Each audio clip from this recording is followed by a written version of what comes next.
Tiempo muy atrás, en un lejano pueblo de la India, había una familia en la cual los nietos de la abuelita se habían interesado en conocer más sobre su religión y sus orígenes, ya que ellos miraron que todas las personas que habitaban en su pueblo practicaban todos la misma religión y a ellos les interesó eso, que por qué de la religión y por qué todos seguían el mismo camino. Está bien, muchachos, les haré saber sobre cómo mis antepasados me decían que llegaban a una iluminación con esa religión que aún en día se sigue practicando con mucho interés. Primero, les contaré, como todo en la vida tiene un origen, el budismo tiene el suyo. Primeramente, sobre nuestras creencias, que mi querido tío Edgardo me contó hace mucho tiempo. Pues a nuestro grupo nos tocó la religión budista y yo específicamente les hablaré sobre las creencias del budismo. Pero antes de comenzar les quiero hablar así en tema en general acerca a qué nos referimos cuando hablamos de la religión budista. Pues cuando nos hacemos referencia o hablamos del budismo, se está hablando que es una de las prácticas ideológicas más importantes del mundo. Para definir o referirse al budismo se utilizan muchos conceptos. Se dice que es una religión filosófica de visión particular del mundo, práctica, pero sin embargo, si tomamos de referencia los indicios del budismo, hace aproximadamente 500 años antes de Cristo, podemos decir que el budismo es un todo, es totalmente un todo, ya que abarca lo racional y lo trascendental de lo que es la vida. Desde su surgimiento original en la India, esta práctica se ha transmitido en una gran cantidad de países de todas partes del mundo. Su relevancia a nivel global es tal que en muchas de las sociedades que no están relacionadas a la religión budista han tomado algunos conceptos de sus tradiciones. Hasta un punto interesante a destacar es que el budismo es una de las prácticas no teísta, lo que significa que no se adopta la imagen de un dios absoluto, sino que la adoración se refleja a través de las diferencias de las diferentes deidades. El primer y máximo impulsor de esta práctica religiosa fue Siddhartha Gautama, quien es el considerado como el padre del budismo. Bueno, como anteriormente les había hablado que les hablaría específicamente de las creencias del budismo, pues la primera de ellas es que las personas que practican en el budismo creen que deberían centrarse en el vivir el presente y tener una buena vida, en lugar de preocuparse demasiado acerca de la vida en el más allá. Los budistas ven que la muerte como una parte natural de la vida que deben aceptar. Número 2. La reencarnación. Algunos sectas budistas, especialmente en la India, creen en la reencarnación los budistas creen en la vida del sufrimiento. Tratan de escapar de la reencarnación que mantiene a la gente en un ciclo. Las personas que pertenecen en los ciclos porque no pueden ver la verdadera naturaleza de la vida y se centran en deseos y pasiones no permanentes como la lujuria, los deseos, la codicia, el odio y la ira. Número 3. El sexo. No debe seguir una sexualidad errónea. Esto quiere decir que la práctica sexual no debe causar dolor ni sufrimiento. Si lo hace, el gozo no es completo. Número 4. El amor y el matrimonio. El budismo da mucha importancia al encuentro predestinado, la conexión de las personas a través de los lazos que escapan a la idea del tiempo, espacio y voluntad. Por esto mismo, el matrimonio es el mejor ejemplo de este encuentro predestinado, una religión que ha estado de siempre ligada desde hace muchos años que ambos se consideran e incluso de que vinieran a este mundo. Número 5. El divorcio.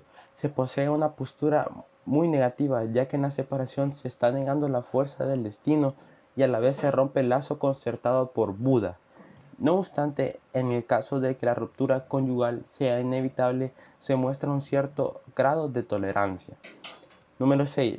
La homosexualidad. El Dalai Lama, la reencarnación de Buda, ya reclamó en el año de 1997 idénticos derechos para todas las personas, independientemente de su orientación sexual. Número 7. El karma. La palabra karma, su significado consiste en un tipo de fuerza que trasciende.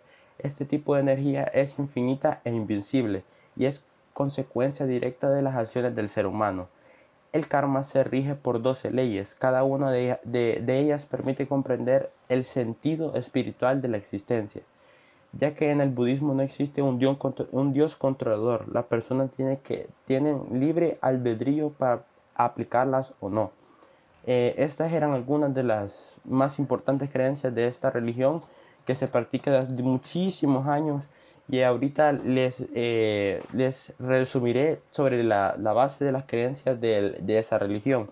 Pues el budismo no reconoce a ningún dios o deidad suprema, como anteriormente habíamos dicho, sino que se centra en alcanzar la iluminación espiritual, es decir, el estado de nirvana, a través del cual accede al ser humano a la paz y a la sabiduría infinitas. El camino hacia la iluminación debe fraguarse por mano propia, a través de la meditación, la sabiduría y la moral, evitando así el egoísmo, la autoindulgencia, al mismo tiempo que el sufrimiento y el sacrificio, pero sobre todo evadiendo el deseo. Las almas se encuentran inmersas en un ciclo eterno de muerte y reencarnación, entendido como una rueda eterna que gira sin cesar y de la cual solo pueden escapar a través de una iluminación espiritual. Bueno, pues eso era mi parte sobre los aportes de las creencias de la religión budista. Esas son algunas de las muchas creencias que recuerdo que mi querido tío Edgardo me contó. Fueron muy interesantes, ya que él me cuidaba cuando mis padres salían a trabajar. Eran esos tiempos atrás. Bueno, les seguiré contando para que se enriquezcan de conocimientos sobre sus orígenes. Continuemos con cuáles son nuestros libros sagrados. Me recuerdo que mi tía Elena me contó de ellos cuando tenía 12 años. Libros sagrados. El budismo nunca tuvo un libro sagrado, pero existe una recolección de sermones, sentencias y enseñanzas del Buda que se conoce como los 3 cestos de la sabiduría, o el Tripitaka. El primer cesto es el Vinaya Pitaka, o cesto de disciplina. Estos escritos conciernen al Sangha. Habla de las reglas de disciplina del Buda para los monjes y las monjas. Además, informa sobre la fundación y la historia de los primeros monasterios. El segundo cesto es el Sutta Pitaka, o cesto de los discursos. Este cesto contiene los suttas, o sermones, y también historia del Buda y sus primeros discípulos. En estos, Buda define su doctrina y las prácticas necesarias para alcanzar el nirvana. El tercer cesto es el Abhidhamma Pitaka, o cesto de la razón. Contiene comentarios filosóficos sobre lo que son las enseñanzas del budismo. Mi amada tía, tanto que la quise. Ella me contó sobre todos estos libros que son muy largos, pero que vale la pena conocer sobre ellos. El origen de nuestra religión es muy extenso, pero es importante saber sobre ello. Bueno, continuemos conociendo más sobre nosotros. Me estoy recordando de lo que me mencionó mi amado abuelito. Él me contó sobre nuestros símbolos. Símbolos del budismo. La rueda del Dharma Chakra es un símbolo muy importante en esta religión, ya que la estructura de cada una de sus partes hace referencia a cualidades que contiene la religión. También el aro es una metáfora de cómo divulgaba sus enseñanzas Buda. Incluso el símbolo se encuentra en la bandera del Congreso Nacional Indio. 2 peces dorados. Este símbolo muestra una pareja de peces dorados juntos. En la religión budista representan las fosas nasales, parte importante de la meditación, ya que ahí entra el aliento de vida y es una forma de purificación. También los peces simbolizan los efectos que dejan las enseñanzas de Buda: alegría, libertad, calma, coraje y fuerza ante las adversidades difíciles, ya que los peces nadan libremente y tranquilamente en aguas violentas. La flor de loto simboliza la capacidad de sobrellevar el sufrimiento, provocando una evolución y renovación espiritual, ya que la flor florece del fango. Sus pétalos blancos representan esa falta de deseos y sentimientos negativos, dando una pureza espiritual que lleva a la paz. Nudo infinito demuestra la sabiduría sin límites que había alcanzado Buda. También representa el ciclo repetitivo del karma, ya que toda acción ejecutada tendrá una consecuencia y el efecto de ella siempre regresará a nosotros. También que en todo existe una conexión, por eso la estructura del nudo no tiene inicio ni final. Símbolo de la sombrilla. Simboliza la protección que deja las enseñanzas de Buda ante la influencia de entrar en sufrimiento y la turbación de paz que puede haber en el alma. El jarrón precioso. Representa un tesoro que reúne todas las cosas buenas que se pueden obtener de las enseñanzas de Buda y que dan una riqueza espiritual. Ojos de Buda. Representan la sabiduría omnisciente de Buda. Entre los ojos hay un punto que representa un tercer ojo que simboliza el despertar espiritual y una iluminación en las ideas para ver más allá de lo que se comprende. Se utiliza como amuleto para atraer más sabiduría y sensatez. Pisada de Buda. Es una de las primeras representaciones físicas de Buda durante el tiempo que el budismo no poseía representaciones de este tipo. Las huellas tienen una peculiar característica, y es que en el centro tienen una pequeña rueda del Dharma. Representan el camino espiritual guiado por Buda.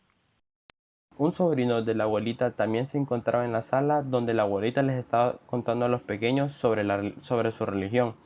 El sobrino quiso contar más aspectos que él le habían dado a conocer sus antepasados sobre la religión y que la abuelita aún no tenía conocimiento sobre ellos. Y ella se intrigó por saber qué es lo que el sobrino conocía más y que ella no conocía. Y el sobrino continuó diciendo: Bueno, muchachos, dejemos descansar un rato a la abuelita. Yo también les haré más conocedores sobre la religión que mis maestros me dieron a conocer cuando iba al instituto. Bueno, comencemos con lo que me hizo saber mi maestra, Yeneida. Bueno, hoy les hablaré en cuanto se expandió la religión budista. El budismo se expandió por Asia a través de las redes y rutas terrestres y marítimas entre India y el sureste asiático, Asia Central y China. Los monjes anónimos extranjeros que viajaban entre la India y China a través de las rutas de la seda fueron responsables de la transmisión del budismo a los subélites.